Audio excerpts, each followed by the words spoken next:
Kind of a scruffy backyard, isn't it?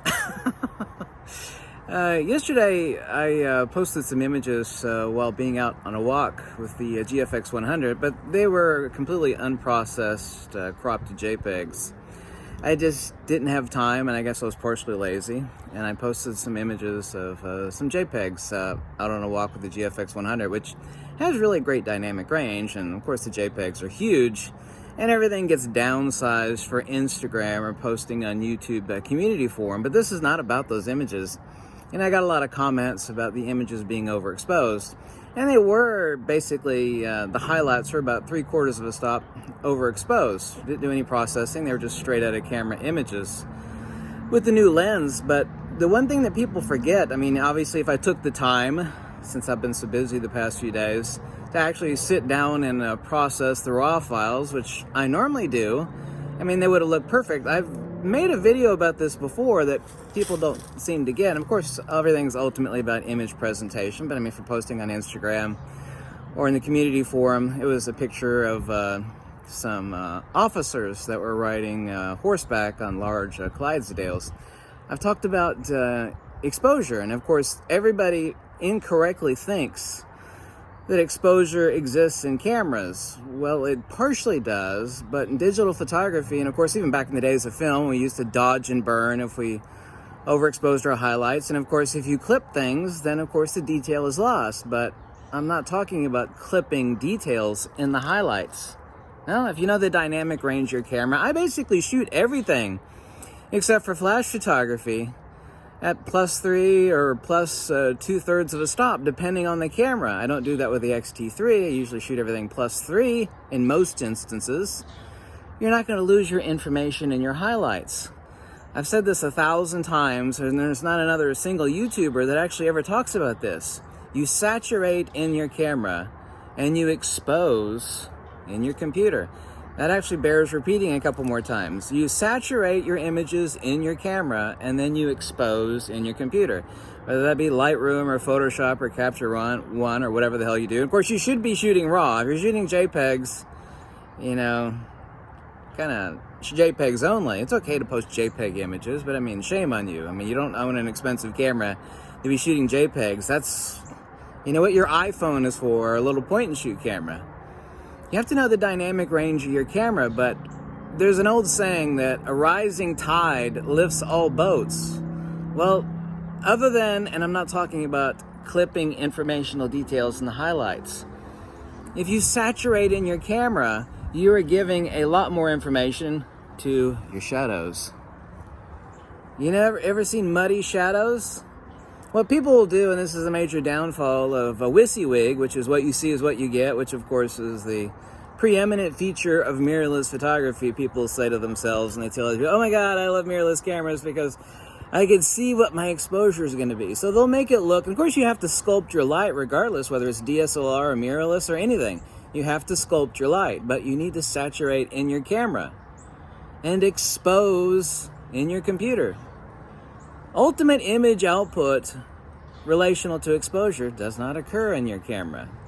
Unless you're just shooting straight out of camera image JPEGs, which is what I did. I was lazy yesterday. I posted some straight out of camera JPEGs that were heavily cropped from the GFX 100. There is no downside to image saturation. And I'm not talking about clipping your highlights, like this information right here where the sun's reflecting off my bald head. The information is gone, because I'm shooting on a micro sensor inside of an iPhone camera right now. Of course, the detail in the highlights is gone. Yeah. There is no downside. What do you think flash photography images look so good? Flash photography images look so good because you get incredible tonality and saturation from that 1/13,000th of a second of flash pulse from a xenon tube, from either the studio strobe or your speedlight. Improved shadow details, improved tonality. There is never a downside to sensor saturation. Never. But people get lazy and they use WYSIWYG. And they're like, I want the image to be like basically black in the shadows with just like the highlights over here just showing. If you want your image to look like that, that's fine. But you don't shoot it that way. Basically, everybody does that in their mirrorless cameras. They'll like turn the exposure down, literally, gain and time. Everything is gain and time in SNR in your camera. And they'll turn it down to where everything in the shadows is basically black, and the only thing that's actually been exposed with informational detail is it's like, that's how I want the image to look. Well, that's fine, but you don't do that in your camera. You do that in your computer, not your camera. There's not a single YouTube channel that's talked about this fact. Not a single one.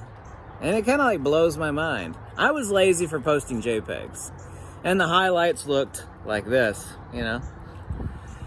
It was just a straight out of camera image JPEG. But the RAW file is correctly exposed. Correctly saturated is what I should have said. Correctly saturated. Which means it gave me the most translational information, the RAW file did, for image processing, whether that be Lightroom, Photoshop, Capture One, whatever it is.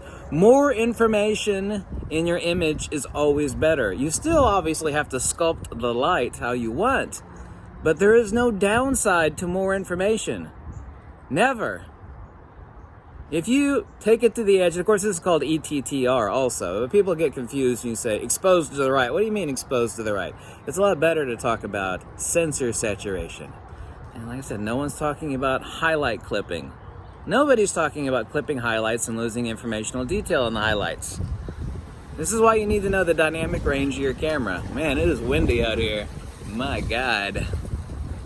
Anyway, thanks for watching. It is warm out, man. I got shorts on. Yeah? I got shorts and sandals on. Shorts. Yeah. I love when I go to the grocery store and people see me in shorts and they see all the tattoos. Let's see. I look down here. Here we go. They go, oh my God, that guy's got a lot of tattoos. Like, deal with it. Peace out, Girl Scout. Looks like I got a scar on my face. This is a twig blocking the sun. Like Scarface. There we go. Here we go. Shut up, bird. Damn birds.